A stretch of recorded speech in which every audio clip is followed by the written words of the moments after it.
Hello everybody, we are the Geeks and the Degenerates. I am Menzo, this is my forever co-host John. Today, we wrap up our sci-fi lineup with Tenet, the Christopher Nolan movie that came out between Oppenheimer and The Dark Knight Rises, I believe.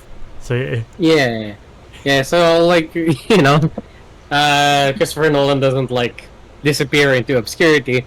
Yeah, he released Tenet. And it was a good movie, in my opinion. Yeah, it came out in the year of our Lord 2020, where we were like, I can't believe we have all these movies. We got Dune, we got Black Widow, we got No Time to Die, Daniel Craig's last James Bond movie, and then COVID-19 said, quarantine generation, say what? What? And then it's the end of that. It's one of those movies where I never thought I would ever see it, just because 2020 seemed like to be the end of the world. And I'm like, yes, we're stuck in our homes forever. No more movies outside. Yeah. But obviously it released digitally online, and it's only last year and this year again. For this video that I watched it, I'm like, never doubt Chris Nolan ever again. It's an interesting premise. It's more like Inception. Do I fully grasp it? No. A lot of times I was just I had to put on subtitles because it was on Max, and I was like, all right, I'm gonna focus. I'm gonna understand this movie. This is the fourth time I'm watching it. Sit down and concentrate. So, I do, and I'm just like, huh? I was like, oh, I did not understand. I really didn't. Because, I think this is the case of Christopher Nolan just being oh, this world makes sense. I was like, does it? And it's like, yeah. So, in my head, it does. And I was like, okay. That's good, buddy. Alright, finish your cereal. He's like that. Because, dude, after we watched Inception, even I was just like, alright.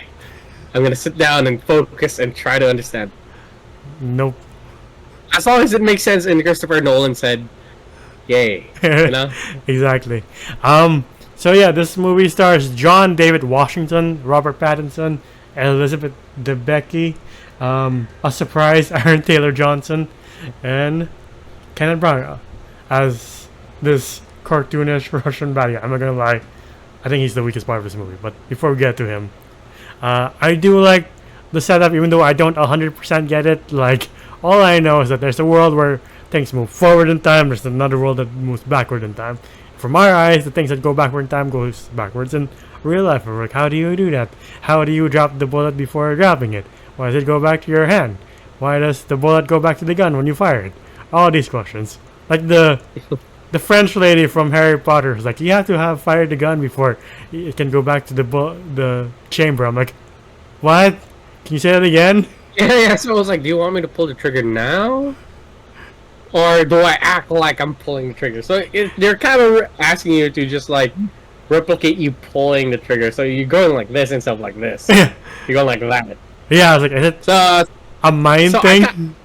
I kind of get it. But at the same time, we have our character here. What's his name? John David Washington. The son of Denzel Washington. Yeah. What name? By the way, one of my favorite characters. By the way, one of my favorite actors. Yeah. But you said name. He has no name. As he says, he's the protagonist. Yeah. It's just the protagonist. Our protagonist here is just listening to this lady and it's like, yeah, I get it. Now I was like, no, you don't. No, nobody gets it. There's a room filled with hundreds of people in this theater, and they don't get it. Yeah, so he's practicing. He's like, oh, drop the bullet before he even fell or something like that. So he catches it, and I'm just like, not gonna lie, it's cool. It's cool. Once they had to do the choreography for the fight scenes when one person's going that way while the other person's going that way, not gonna lie, it's pretty cool. Yeah. It's they made it really cohesive to a point where it's just it makes sense. At the same time, you're like, how did they make it work? It still kind of works, you know? Yeah. There's also our paths also in between movie between The Lighthouse and The Batman, where we're like, I wonder what he's gonna do next. What's the former vampire going to do next after freaking out in the lighthouse? And then you see him in this movie, you're like, alright, I'm sorry for everything I've called you in the past.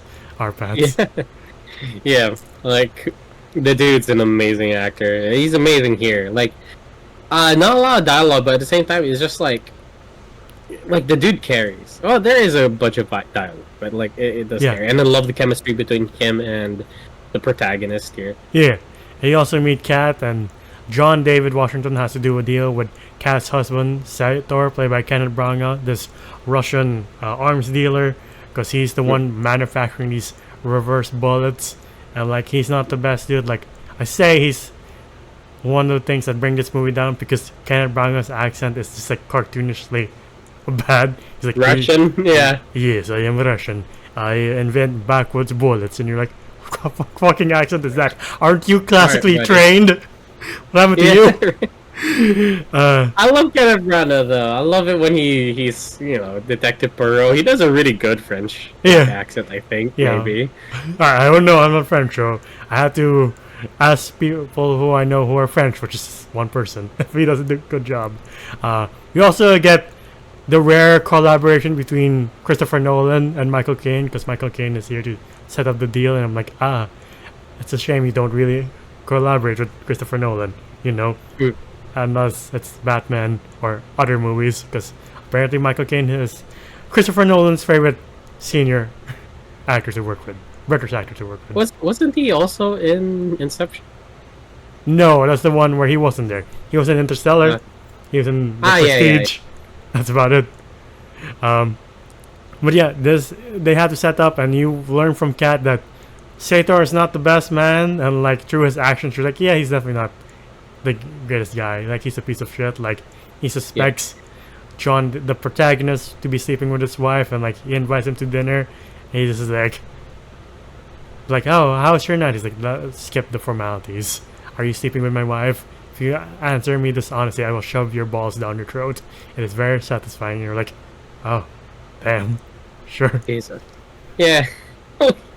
Like, he goes to his wife and just goes, like, takes off his belt, and I think he was about to hit her. And like, the man goes, buckle up. And I'm just like, am I gonna see something horrible right now? Right? Well, before that, we get a cool heist with an airplane. Like, the fact that Christopher Nolan uses a real airplane to go through this actual building, I'm like, of course. No one else can do this. It's also cool to see. That's one where we get our first reverse fight scene with John David Washington, and like, you see Arpats chasing someone down, and he's just stunned to see who he sees unmasked, and you don't know who it is for now. You're just like, I wonder who he saw. And you see this guy just go back to where he came from. The guy, the protagonist was fighting. I'm like, what was that about? What's anything to do with this?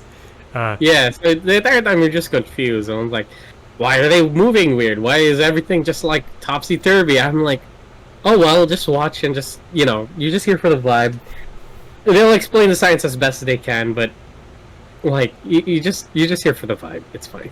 Yeah, and then before that, before the highway scene, the protagonist has to make a relationship with Sator, and like, again, this guy's very unstable, so you're like, I don't know what he's going to do next. He did beat a guy to death with a gold brick, and like, used that gold brick to pay the protagonist. I'm like, well, you are intimidating for nothing less. Even though I cannot get rid of that accent for the life of me. Yeah, I think they should have just made him British. Yeah, exactly. Like some dastardly villain that suits Kenneth Branagh's actual voice instead of this whatever cartoon accent he has. Yeah, this is why, like Chernobyl stuck with, like, let's just use our original accents. Let's not do this whole Russian accent thing. Yeah, exactly. And then during the highway fight, you see a car that was already, like, topped over, just go backwards. I'm like, what's this about? What's any of this about? Yeah. You see him time it perfectly. He, like, throws the what was in that thing? Plutonium for plutonium, yeah. So like, he tosses it to over the car and jumps towards the another car, and you're just like, that was oddly convenient and oddly timed. Yeah, but okay. And then you see Sator leave his poor wife in a car that's going God knows how fast, and you're like, this is the only time we're like, the action makes sense this time. It's not going backwards. I can follow this. And then finally, the protagonist lied where the plutonium is, and you see how bullets go through people in reverse time. I'm like, that's fucking nasty. Jesus Christ. That's fucking hard. There's a broken glass. You don't even notice it at first until like he actually like sucks the bullet back into the gun through the lady. He's just like, I was like, oh my god. Right. Yeah, and like I love again. I do like the rules that it has when it's like you step into the machine and you're going back or forwards or either one. Is that wherever you originally belong? Yeah. You have to have like once you step to the other side, you have to have like an oxygen mask. You have to have you have to prep everything because like bullets going backwards from you is like much worse for some reason compared to bullets going, at you at real time. And like oxygen is just like horrible. Right. Like when things are on fire, it freezes. Yeah. So I'm like, what? Like before he goes into the inverse world, you get a surprise Aaron Taylor Johnson. Now, the first time I saw this, I was like, "What the fuck?" It's like Matt Damon all over again. Yeah, or like, dude, like I don't know if you watched like the Kingsman, like the first, not the first one, the Ralph Fiennes one, third one, the Ralph Fiennes one. He's there too, but just like for a split second, I'm like, what the fuck? Right? And he's just gone. It's kind of like same in here, but at least he has more screen time. Yeah.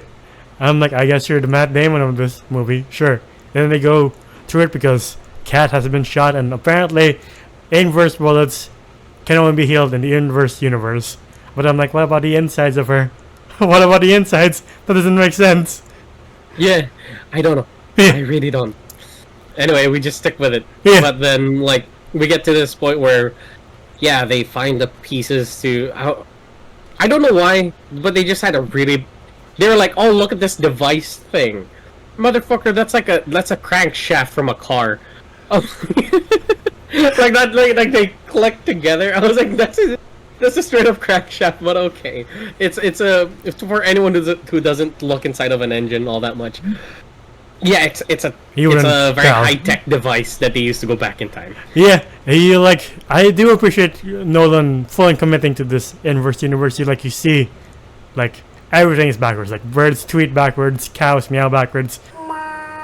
The puddles, like when you step on them, they go backwards. I'm like, this is full commitment. Do I understand it again? No. Is it cool to look at and hear? Yes. The sound design in this movie is fucking amazing, if not disturbing. Like from cars sounding backwards when they're going forwards to like bullets not entering your body and going back to the chamber. I'm like, sound design is amazing.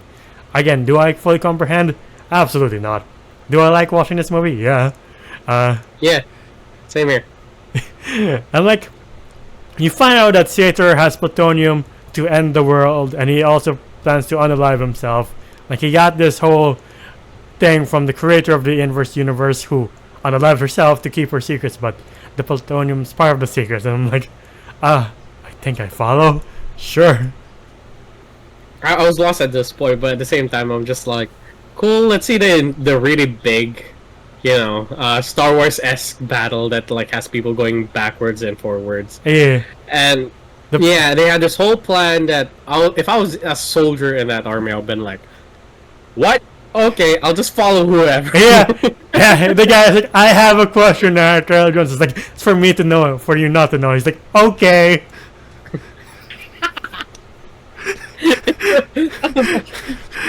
Fine, dude. Alright. Yeah, sure. This makes sense. So, like, people are just fucking going into this,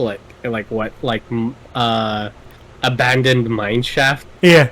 Going backwards and forwards. Like, yeah. If I was on either side, I'd be like, what the fuck are we doing? What the fuck is happening? You didn't explain this properly. Why are they going backwards? Why is the bazooka going back to the chamber? Isn't that worse? Like, one point someone gets destroyed by a bazooka, but it's reversed. I'm like, how fucked up is that? Like, dude, there's this one fucked up part where this guy just like was at a broken wall, and then just gets sucked in. Like the wall like reassembles itself. I was like, that's horrible. I was like, does he get reassembled? What happens? Or is he like a Lego? Is he like a forever disassembled Lego piece just all over the place. But yeah, Sator is the dead man switch, so at the same time, Kat has to not kill him, has to go back to the previous site. All this while the protagonist also has someone doing exposition. This woman from India talking about all the inverse universe and what he has to do and what he has to sacrifice. And like she does also foreshadow Christopher Nolan's next movie when she's like, you know, Oppenheimer. I'm like, oh, I understand that reference. It's his next movie. Yeah, it's a peak battle, and it's more tense seeing Kat try to not kill the dude than the big battle. Because in the big battle, I'm like, how does this work? What the fuck is happening? With Sator and Kat, I'm like, oh, the stakes are clear. If you kill him beforehand, the world goes kaput. And that's about it. Yeah. And then Pretty much. I love how she says this exact same thing to him that he said to her before he like beat the shit out of her. She's like, do you see desperation or anger in my eyes? And he's like, you heard me say that before. He's like, motherfucking gets shot in the chest. And like she already like prepped, like Big Boss prepped the whole scene with like sunscreen and water. So he just see this guy go like head first into the railing and into the ocean. as like horrible as that is, it's just funny just to see somebody fall, then just go pong. It's like off like a boat. Just like, sorry, that shit was funny. But yeah, I do agree that I was kind of just like at the edge of my seat. I was like, is she gonna kill him before they do the thing? But she does kill him before they do the thing. Yeah, and then nothing happened. Yeah, because they were able to unbury the plutonium. Because if he killed himself, if he unalived himself before, and then the thing got buried, the plutonium got buried, the plutonium would erupt underground and destroy the world. But since they were able to extract it, even though that piece of shit Huntsman was like literally trying to blow up the world, I'm like, do you not understand the stakes, dude? Your world goes kaput. Why are you doing this? Yeah, but then we also get a little that like a little story of like, I think this is the end for Arpat's character. Yeah, Neil. Yeah, where he dies here. Yeah. It is a bit sad because you do see a dead body with a keychain on it. They do the entire whole like, oh, they got the machine thing, they defeated the bad guy, and Arpats is going that way. Yeah. And he has the keychain. So the dead body that he saw was Arpats' body. Yeah. So he's like, I know what happens to you. And Arpats kind of already knows. Yeah. Oddly enough, he does know that like it's his time. And he kind of reveals to him that, hey, this might be the end for us, but it's a start for you and me. Yeah. And I'm like, what? What? I don't understand. Yeah, he's like, who set up this entire thing? You did. And you're like, can you say it again, but slower, please? Yeah, it was like, oh, it was entirely your plan. We're gonna start a beautiful friendship. I was like, oh, that's cool. And then again, it's just like going this way, and you're like, yeah, oh. it's his end. The protagonist's beginning. Yeah. And can somebody confirm, is Arpat the kid? Huh. Interesting. Right? Like, is Arpat the child that, like, because the lady has a kid that she gets from school? Yeah, yeah. Is that who he recruits? I don't know. Yeah. And, like, while your brain is being scrambled, you find out that they're in charge of their respective pieces, and if Aaron Taylor Johnson finds them out in the wild, he'll just go full kick-ass on them, and you're like, oh, okay. So does it mean there's gonna be a Tenet too when he's like, I fucking told you. Well, yeah, you see the protagonist has mastered this craft that Christopher Nolan has done, and like he takes out the Priya from India who's trying to kill Kat, and he's like, I realize who I am. I'm the protagonist, and pew pew, kills her, and then credits, and I'm like, I'm just like, what? Fuck it. Sure. Yeah, so he's getting info from the future. Yeah. From what I'm thinking. From what I understand, he gets info from the future and he prevents things from happening. And like lets it go in a straight line. There's no deviation. Yeah. Which a lot of people who have that technology can do. I think that's what it is. Yeah, again, watching every time you watch a Christopher Nolan sci-fi movie, at least you're just like, I'm here for the vibes. You're like, can you give me a summary? And then you're just like, no, just go with it. Just go with it. Yeah, Relax. just trust us. Yeah. I was like, okay. Yeah, it's still a cool movie though. Yeah. If like somebody told me, make 1,000-word summary or get a reverse bulletin, I'd be like, can you just see? Can you see the bullet thing? I want to see how it works for me, please. The paragraph would just be dead itself. But yeah, what would you rate Tenet? I'd rate Tenet. I rate Tenet like a 7.5 out of 10. Yeah. You know, it's still a good movie. It's well acted, and I love the character for the protagonist. What's the name of the actor again? Of the protagonist? Yeah, John David Washington. John David Washington. The man has absolute swagger. Yeah. Like if they casted him as the next James Bond, cool. Yeah. You know, like I'm all for it because him being like the whole espionage guy here was just so entertaining to watch. It's always so entertaining to watch him like do his work. Yeah. And clearly he has his father's gift. Yeah. But yeah, other than that, yeah, Arpad did a great job. Everybody did a great job. I do see what you mean by Aaron Brana, where he's like, oh, Aaron Brana. You mean Kenneth Branagh? Huh? Kenneth Branagh. Sorry, my bad. Kenneth Branagh's character is a little too cartoonish. Yeah. I wish they just stuck with his original accent. But the fight scenes were great. Even though sometimes it didn't make sense. You know? Yeah. I'm actually getting really tired just thinking about it. Yeah. We forgot to mention the reverse airplane heist because I'm just like, I can't tell you what's happening for the life of me, but it looks cool. Yeah. I do like it when it does answer your questions. Yeah. Like what the fuck happened in this scene? And then they go back to that scene because they were actually going backwards in that day. Yeah. I was like, that's kind of cool. Yeah. But yeah. And like, by the way, I found it really funny when, like, it's the boat. Yeah. And I think it's going backwards. like when that shit happens, it's just funny to see. Yeah. But yeah, it's not Nolan's best, but it's still a good one. And I say it's still like a very nice add-on to his discography, or to his filmography. Like filmography, his like roster of really good films. Yeah. But yeah, I think a reasonable 7.5 out of 10. Yeah. Is a fair score. I'll also give us a 7 out of 10. I think it's a really good sci-fi piece. Again, if you don't understand it, that's fine. Just vibe with it. Like, the performances here are pretty strong, from John David Washington to Art Pats to Elizabeth Debicki.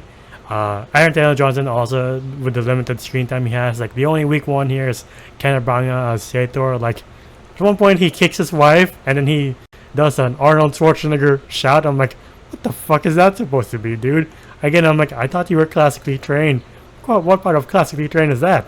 But yeah, aside from that, the effects are pretty cool. Again, it's cool seeing like birds tweet backwards, cars go forward and backwards, and like cats and dogs just go foo and wow.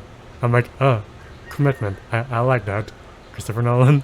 Can I be honest with you? You froze for a very long time, so I have no clue what you said. Oh, like this movie? Yeah. Like I didn't get anything you said because you kind of hung. Oh, selling on is like, it's cool to hear cats go wow and dogs go foo, and you're like, oh, commitment. I like that. I also telling them like Kenneth Branagh does this weird fucking Arnold Schwarzenegger shout when he kicks his wife. I'm like, what the fuck is that supposed to? He's like, ah! I'm like, what? He's a Russian bad guy. What you talking about? Sure, but aside from his weak performance and some inconsistencies, like when they're like, you're not supposed to let your molecules touch each other when you meet each other, and like the protagonist isn't like interrogating the protagonist. I'm like, their molecules are touching. What do you mean? The world No, goes because he was like in a full SWAT uniform. So oh, it has to be skin to skin. It has to be more intimate than that. Alright, sure. But yeah, pretty good sci-fi movie. Again, not his best, but it's not an insult to this movie. It's still pretty good. And like, unlike say Ready Player One, where I'm sure there'll be like a cult following, like swearing by this movie, and like I can see why. But yeah, I hope him and John David Washington have future collaborations because he's a really good actor. I agree with you. He's definitely has his dad's talent. I'm surprised he's never done a movie with his dad yet. Maybe it's like a rule between them. Yeah, You know, probably. you stick to yours, I stick to mine. Yeah. But yeah, the Odyssey comes out next year, and I'm quite excited for that. The fact that Christopher Nolan's building like practical monsters to fully commit to the fantasy elements. I think this is his first like fully fantasy movie, so I'm really looking forward to that. But yeah, Okay. aside from that, if you want to hear us talk about more sci-fi movies or any kind of movies here, if you like what you see here, please leave a like, subscribe, and ding the bell icon to get notified of when we upload next. We're all on Spotify and TikTok. TikTok to see our best and funniest moments, Spotify to hear us on the go. Individually, I'm Jodas Buses on TikTok and Wolf on Letterboxd. Where can they find you? You can find me at JohnJoM_ on Instagram. On Instagram? It is my account. You can't definitely sit on your phone on Instagram. Can't be in Instagram. That's fine. But yeah, until the next one, we'll see you then. Bye, everybody. Ciao.